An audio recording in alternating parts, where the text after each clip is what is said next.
Okay, this video is to help you navigate Elizabeth's naps. A short nap for Elizabeth is considered 30 minutes or less.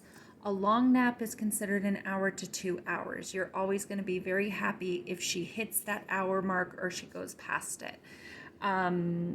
Always follow the rule of no matter if she's asleep or awake, full hour in the crib. So let's go through the rules. So let's say that Elizabeth has slept for 30 minutes, but she wakes up. That is going to be considered a short nap. When she starts crying continuously, you start a timer for 10 minutes. That is called the magic 10. Only when she's crying continuously. So if she's crying and then settles down and then cries in 5 minutes, you don't start that magic 10. If she's continuously crying, then you do 10 minutes. After 10 minutes, go in and offer her comfort. Do not pick her up.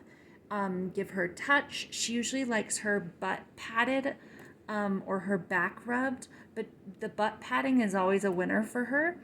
And you'll be in there very briefly and then you'll come out. If she's still crying, you start the timer again for 10 minutes.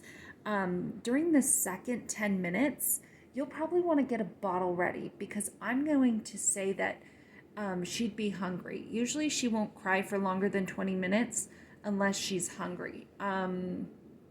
So if it's been 20 minutes, get her up from the nap and feed her if she's like hysterically crying. If she's on and off crying, but you're like, there's no way she can be hungry, I just fed her like a 7 or 8 ounce bottle like an hour ago, then you're gonna have to leave her in the crib.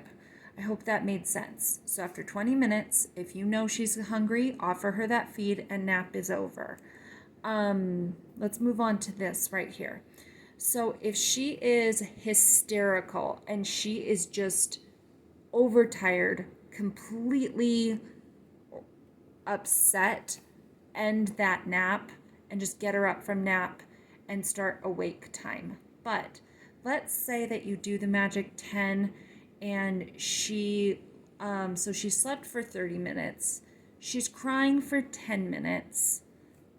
And then after, let's say, a second magic 10, she calms down at like minute 5. Then you want to leave her in the crib for up to 30 minutes because if you hear her go quiet, she's trying to put herself back to sleep.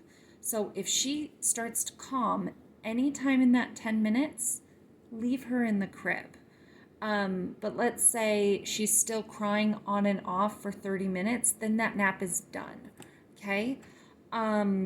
So then there's also this, after 20 minutes, offer that feed. So a long nap is considered the 1 to 2 hour mark. If she makes it past an hour, she is definitely going to sleep at least an hour and a half for you, if I know Elizabeth well enough. I hope that made sense and that those rules made sense. Just always remember to leave her in the crib for that full hour, always doing 10-minute checks, and let me know if you have questions.